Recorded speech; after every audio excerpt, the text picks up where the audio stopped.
Okay, g'day viewers.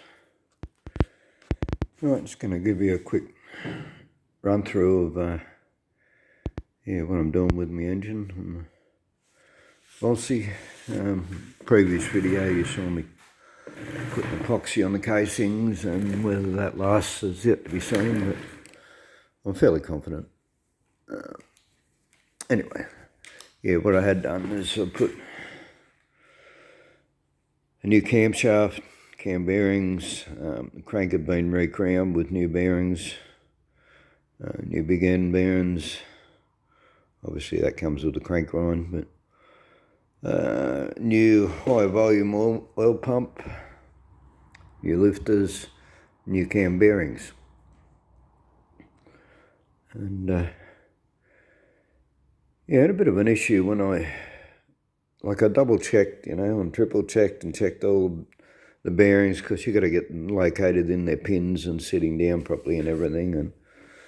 And as I checked and double checked and made sure everything was right, and I sat it down and I torqued it up just with the, your main 6 casings bolts. I hadn't put any of the outer ones in at that point. And it was terribly hard to turn over. So I backed the torque off, just half a turn on the main 6 casing bolts. And and then I turned the crank a little bit. I just wanted to see if it freed up when I took the torque off. Went on, released the torque off the bolts, the tension, and it did. And anyway, I torqued it back up again and it was fine. So I don't know what the story was there. Maybe there must have been one of the bearings that still wasn't completely seated or something, and when I released the pressure it popped in, or don't know. But anyway, it's turning fine now, so it's all good. What's the other thing I did? I put the, you can do this before you put the casing in. People do it with when it's in the casing, it doesn't really matter. But you bolt the flywheel up, tighten it up, not necessarily up to torque, but that's a bit hard to do with the crank out. But just did it up tight, and then I checked the end float clearance between the end main bearing and the flywheel, and shimmed that up so it's got the correct 4th hour of end play. So I did that before I put the crank in.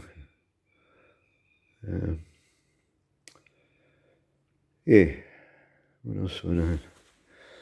What else? I haven't put the cylinders on yet. I'm going to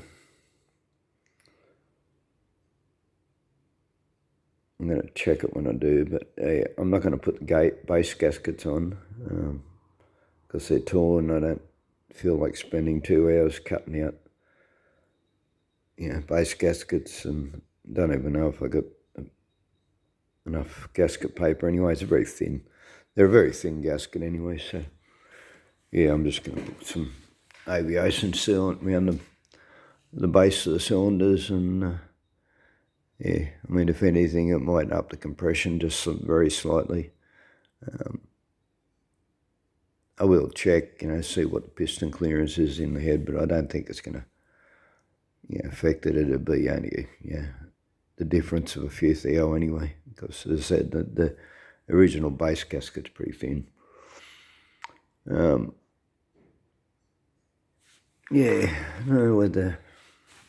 also thinking about, because these heads are going to be cleaned up yet. They don't really look like they were leaking anyway. They're fairly clean all the way around. So then I'm wondering whether I should put a little bit of sealant of some kind around there. It'll have to be a very high heat to do, but it probably won't. I don't know. That was just something that's running through my head. Look into that a bit more. The other thing I want to do, I had I had to take the generator off. I didn't want to pull the engine out. It's on my other engine. And it is really, really difficult to get the generator out. And so what I did on my previous engine was I pulled the studs out and replaced them with bolts. That way you can take the bolts out and you can slide the oil filler, generator mount, just slide it off, because there isn't enough room. Like when you unbolt the generator and unbolt it, from the fan housing, you can lift it slightly, but it's not enough to lift this out of the way and pull it out. So, of course, you've got to take the inlet manifold off and whatever, but yeah, so, because my generator failed and it came back again. I was out in the bush. I was in a gold mine area, actually, so the soil would have been or the water in this, I went for a big puddle, but it would have been highly mineralised. I think that's what got into the generator and shorted it out. I might put some splash covers over it too. I seem to remember having bands around it, but I can't seem to find anything. I can find rubber plugs online, but so I don't want to block it off and have it overheat either. So I'm thinking I might make a cover up that sits up a few mils so it can still breathe.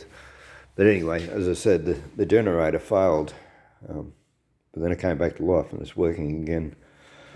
But I'm a bit doubtful, I'm going on a 3,000k trip, and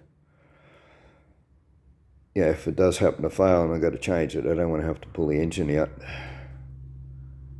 on the road somewhere to change the generator. So so as I said, by taking the studs out and using bolts to bolt this generator mount down, oil filler thing, you can then slide it out of the way and then pull your generator out.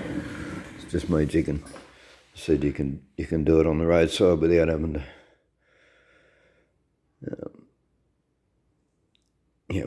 pull the engine out. I don't have a spare generator as yet. Got a record bloke around here, but he doesn't answer his phone lately. He seems to have, I don't know, he's lost interest in selling stuff or something, I don't know. But anyway, can't afford a new one right now, but if it fails on the way up, I might have to get another new one or get something. But anyway, I may have to change it, so I'm setting up for that. Right, on to a different subject. I've started porting the heads, and I've watched several videos. The one I found the most informative, I'll put a link in the description, which will be after the video's been uploaded.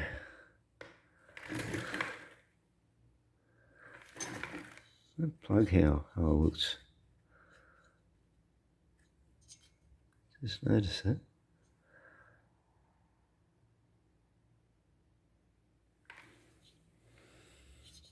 It looks like it's had a helical in it and it's pulled out or something. I've got a problem there.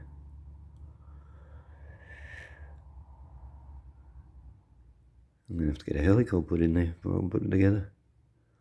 I've been working on this head for the last hour and I only just noticed that. Hey. Bugger. Let's get a helical put in. Anyway, getting back to the porting thing, I've only done one cylinder. Now what I did, you can sort of see it in this, it's got a bit of a carbon build-up, and it's not as bad. On this one, the casting was sort of sticking out, like, up to 2 mils in places, wider than the valve seat. So, I've gone in there. Hopefully you can can see exactly where I've ground it, because I haven't cleaned or decaked it yet. But yeah, it took a considerable amount of that.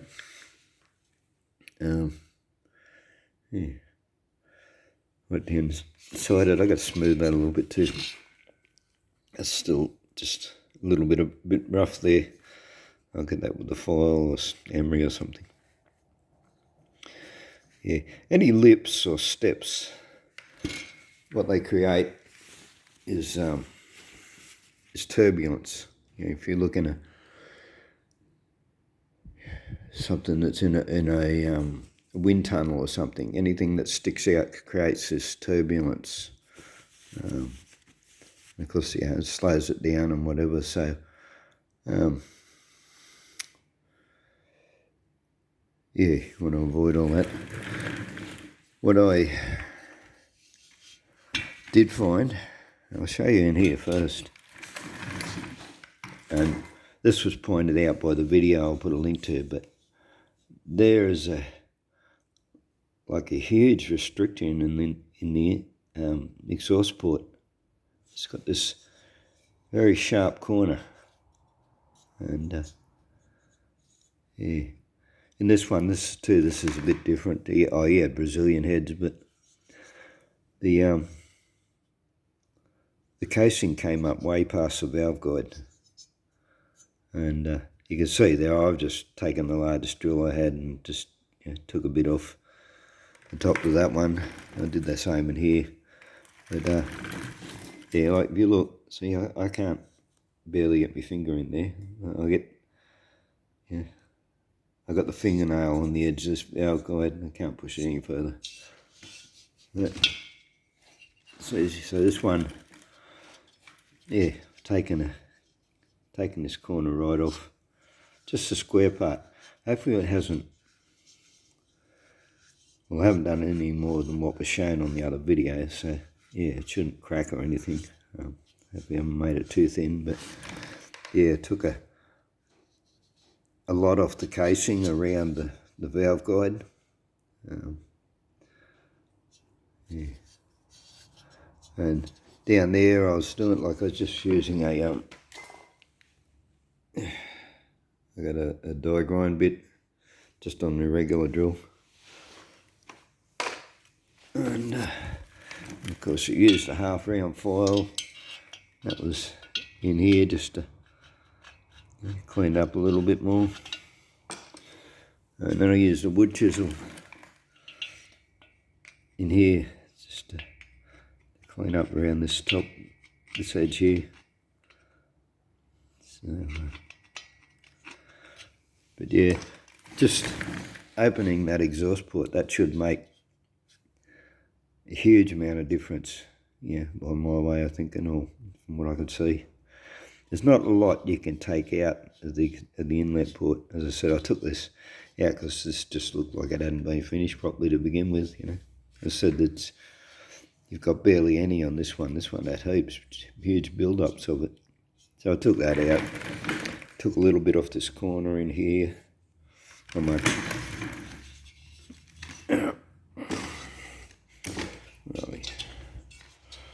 The other thing I did, if you can see the marking pen. So what I did was I put the got a new gasket here. I just set the new gasket on. I'm doping it up just to where the gasket is, the gasket size. And I want to take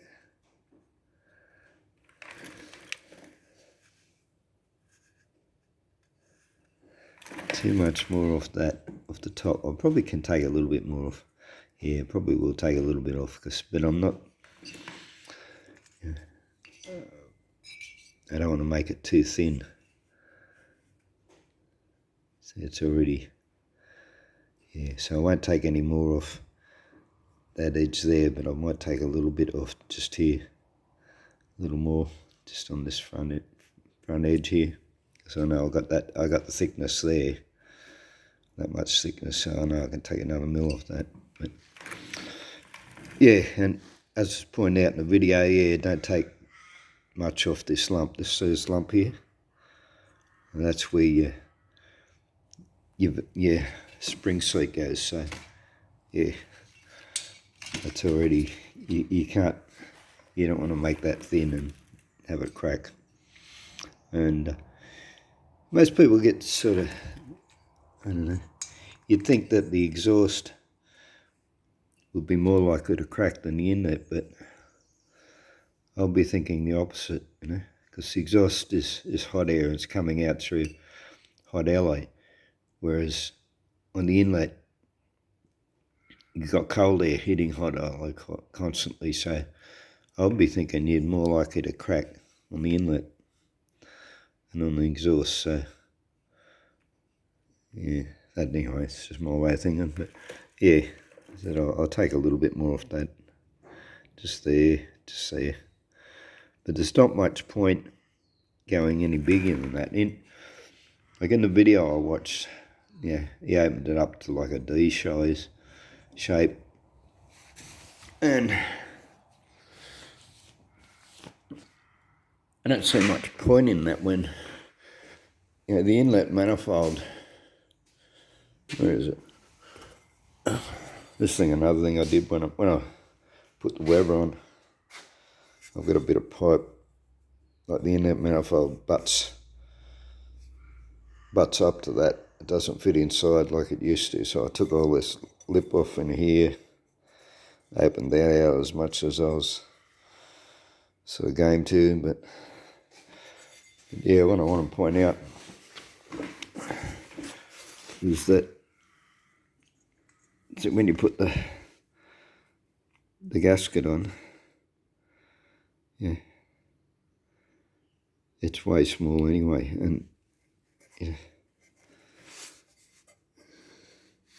know how much you could actually take off that. No, you probably take a bit off it, but it's not really gonna, like, it's the same size all the way through.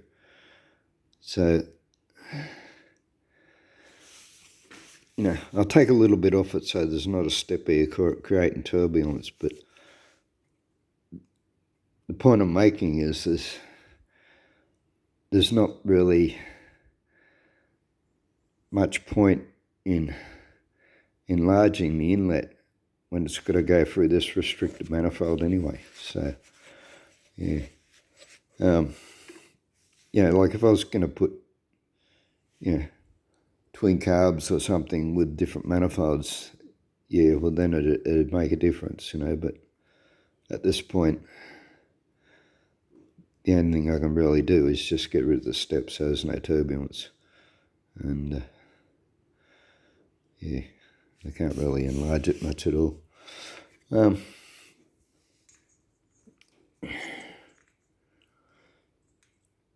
still intending to,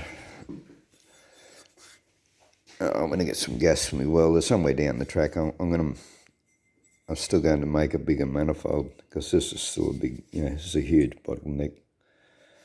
And I probably won't even, I made one before which didn't work, and I made it in 2 tubes and couldn't weld properly on the inside and it kept leaking, and then I gave up on that idea and ended up running the manifold back through these. But yeah, instead of doing the 2 tubes, like I could just run 1 round pipe, or even, yeah, just 1 round pipe, and then when it gets down to here, yeah, cut some V's in the pipe and open it and spread it out. Yeah, and then weld the V back into it. So that's something I may do down the track.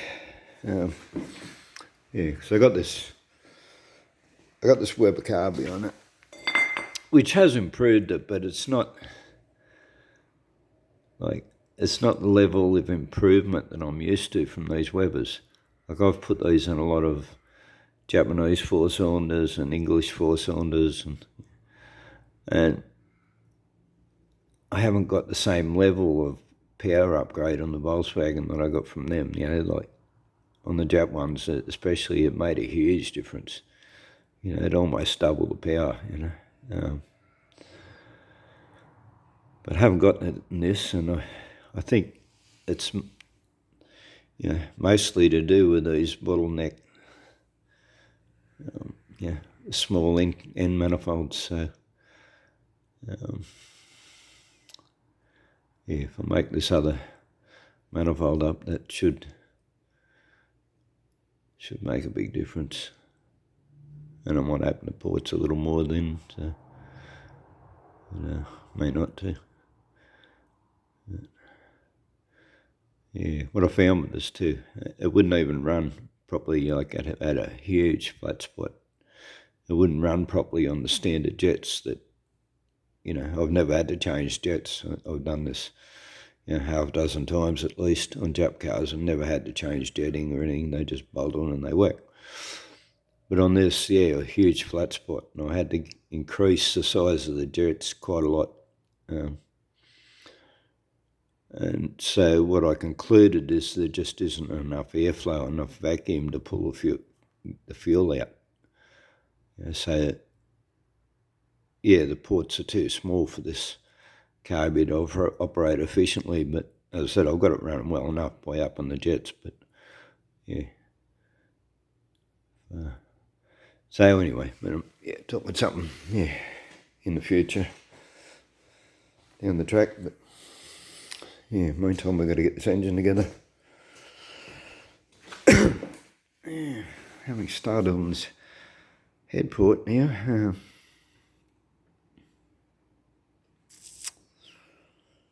If we go and get a helicopter put in, suppose I can do that. I don't know, I got another set of heads on that other engine, but I don't want to pull that under engine apart. Yeah, I've already taken the flywheel off, taken shims out the back of it. I've got to use at least one of the rocker sets because, the rocker sets that were on this engine collapsed. So, well, they collapsed on that engine, so I pinched the ones out of this engine to put back onto that. So, but other than that, I don't want to pull it apart anymore. And that I want to leave it as a going concern, so that if something happens down the track, or I need to do some more work on this, or I want to modify it more or whatever, I've got another engine that I can basically stick back in. So, yeah. So I don't particularly want to take the heads off that. So yeah, looks like I'm going to get a helicopter. Now, yeah, something else I was going to mention,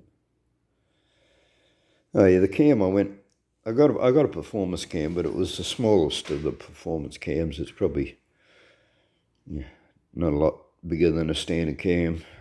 It's probably better as far as ratios and times and timing and that sort of thing goes, but it's not an all high lift cam, and I went that way because, for one, I'm looking more for reliability than anything else, and also I didn't want to have to be changing valve springs and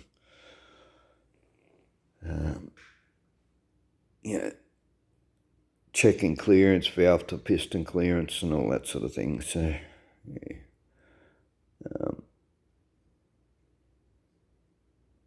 As I said, until I get those manifolds sorted out, it probably wouldn't make a lot of difference anyway. So, when you up one thing, you have to up something else. You got to match it all the time, So, yeah. So down the track, when I've got those manifolds sorted out, I can still increase the valve lift just by putting offset rockers on it. You can get rockers that they've just like moved the rocker itself, or moved the shaft, I suppose. Yeah, not the rocker, because the rocker has to meet with the rod and the valve, but they've moved the shaft, probably closer to the push rod, I would think. But yeah, in doing that, in moving the pivot of the rocker, you can increase the lift. And yeah, they're fairly cheap. So yeah, so I've still got the option of getting more cam lift by changing the rockers down the track. So yeah. Anyway, yeah, I just mostly want to show what I'm doing with these heads, and yeah, point out how bad the restriction is in these exhaust ports. It's chronic, you know. Like I said, I can't get my finger in past the fingernail. And it's just so, and it's almost sharp, you know. A huge corner in there. Whereas here, yeah, I can get my finger right in as far as I can go.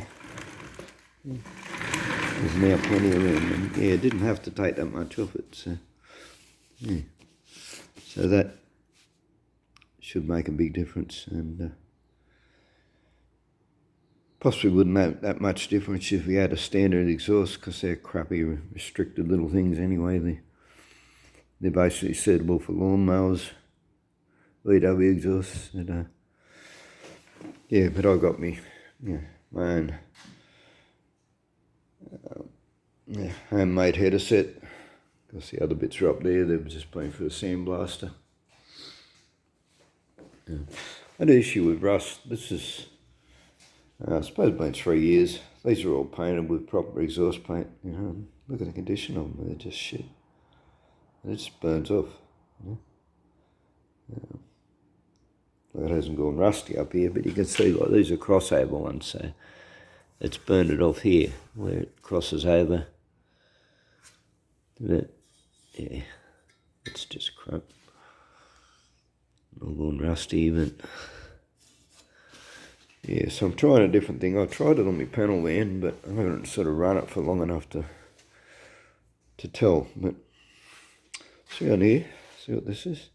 This is that red oxide primer, just spray can stuff, cheapy.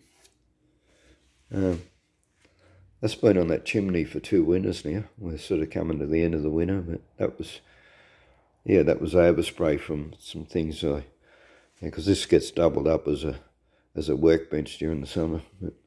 But yeah, I'd sprayed some stuff on there, and I got overspray all over the chimney and on the box. And yeah, it's still there after 2 winters.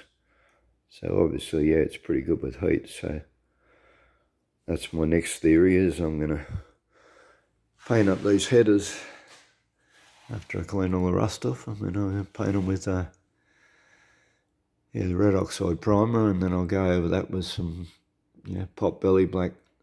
Pot belly black's supposed to be for fireboxes and stuff anyway, so yeah, it should stay on there, and hopefully the red oxide primer will stop it rusting through again.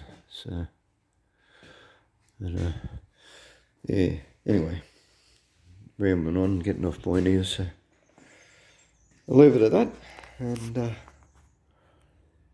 yeah, I'll leave a link in the description. It won't be till after it's uploaded.